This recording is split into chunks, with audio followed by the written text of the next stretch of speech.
कितीही व्हायरल केलं आणि कितीही आपली स्पष्टता सांगण्याचा प्रयत्न केला तरी महाराष्ट्रातली जनता ते काही ऐकणार नाही. महाराष्ट्रातलं शाहू फुले आंबेडकर विचाराला कसं काळिमा लावण्याचं पाप या लोकांनी केलं हे आता महाराष्ट्राची जनता ओळखते आहे. मग ठीक आहे, आता उपकार कोणाचे कोणावर आहेत हे निवडणुकीमध्ये समजवतील ना.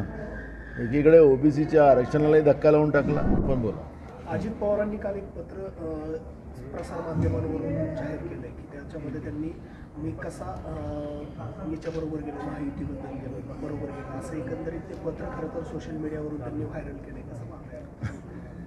त्यांनी कितीही व्हायरल केलं आणि कितीही आपली स्पष्टता सांगण्याचा प्रयत्न केला तरी महाराष्ट्रातली जनता ते काही ऐकणार नाही. भाजपच्या सोबत जे कोणी गेलेत त्यांना त्याचा परिणाम भोगावाच लागणार आहे. महाराष्ट्राने एक मोठी चूक महाराष्ट्राच्या जनतेने केली की भाजपला निवडून पाठवलेलं आहे.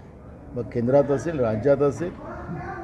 पहिल्यांदा जेव्हाची ही लोकशाही सुरू झाली तेव्हापासून आपण पाहिलं तर भाजपला एवढे कधी आमदार निवडून आले नाही आणि त्याच्या आधारावर त्यांनी कसा खेळ खेळला आणि महाराष्ट्रातलं शाहू फुले आंबेडकर विचाराला कसं काळिमा लावण्याचं पाप या लोकांनी केलं हे आता महाराष्ट्राची जनता ओळखते आहे. आपण पाहिलं असेल की भाजपचे आमदार असं म्हणतात की मराठा समाजावर फडणवीसाचे उपकार आहेत. म्हणजे आता महाराष्ट्रामध्ये मराठा समाजाला फडणवीसाचा उपकार आहे असं सांगणारी भाजप या लेवलवर गेली. मग ठीक आहे, आता उपकार कोणाचे कोणावर आहेत हे निवडणुकीमध्ये समजवतील ना. एकीकडे ओबीसीच्या आरक्षणालाही धक्का लावून टाकला, एकीकडे मराठा समाजाला ऐन निवडणुकीच्या वेळेस जो 2018मध्ये लॉलीपॉप दिला होता तोच लॉलीपॉप आता दिलेला आहे. आणि म्हणून आता ह्या सगळ्या खोटारडेपणा नाही चालणार.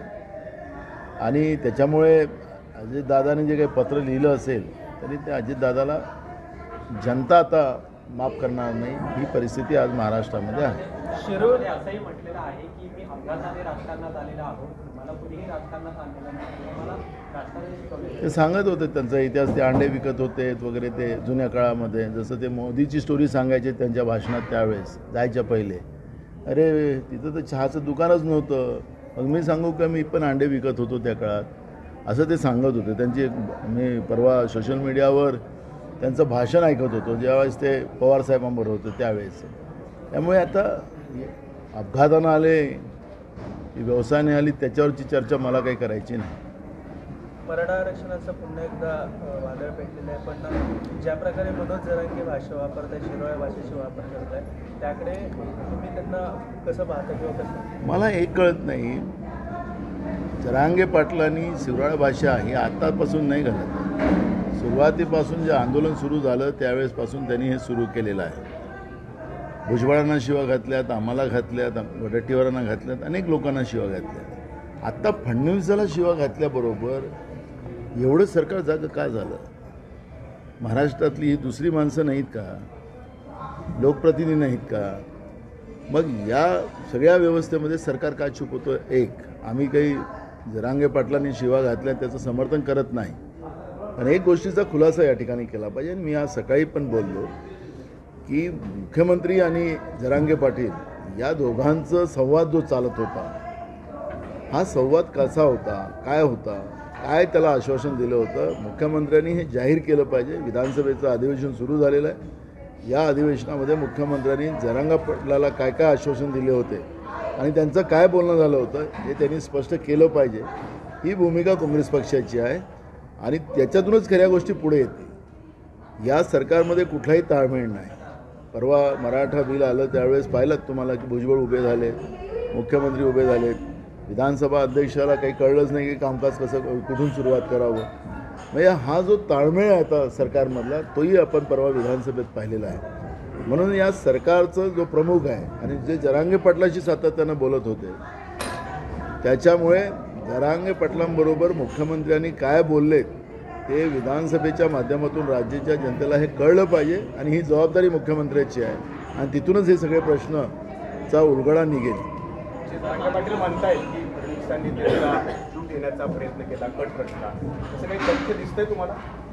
मला आज महाराष्ट्रामध्ये ते गृह खात्याचे गृहमंत्री आहेत.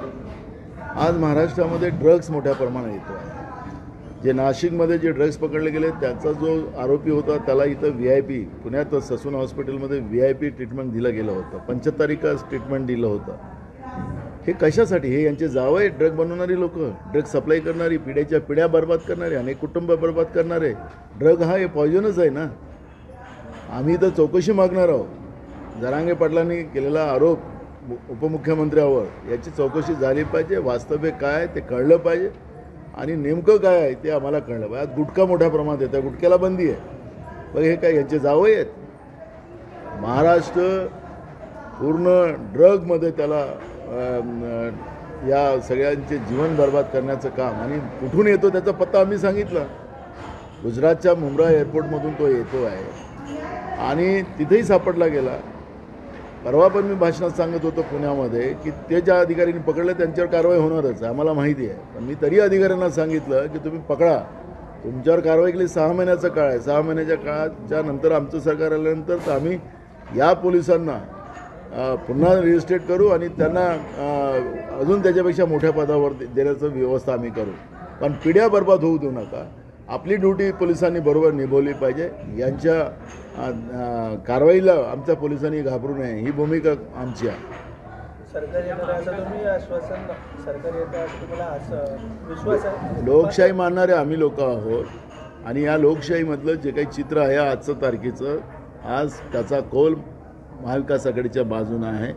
जे काही सर्वे येतात आहेत या सर्वेमध्ये पण भाजपच्याही सर्वेमध्ये महाविकास आघाडी दिसते आहे.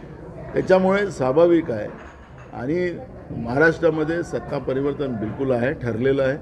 आज तुम्ही मला एक सांगा, कोण आज या सरकारवर खुश आहे? डॉक्टर लोक संपावर आहे, शेतकरी दररोज रस्त्यावर फिरतो आहे, तरुण आपल्या पुण्यातच पाहतो की तरुण रोज रस्त्यावर येतो आहे, गरीब माणूस त्याला रोज खाण्याचे लाले पडलेले, महागाई कमी करू शकत नाही, तरी हे लोक निवडून येण्याचं ज्या पद्धतीचा हाव आणतात आहे आणि जनतेच्या पैशाची जाहिरातीमधून लूट करतात आहे. किती जाहिराती रोज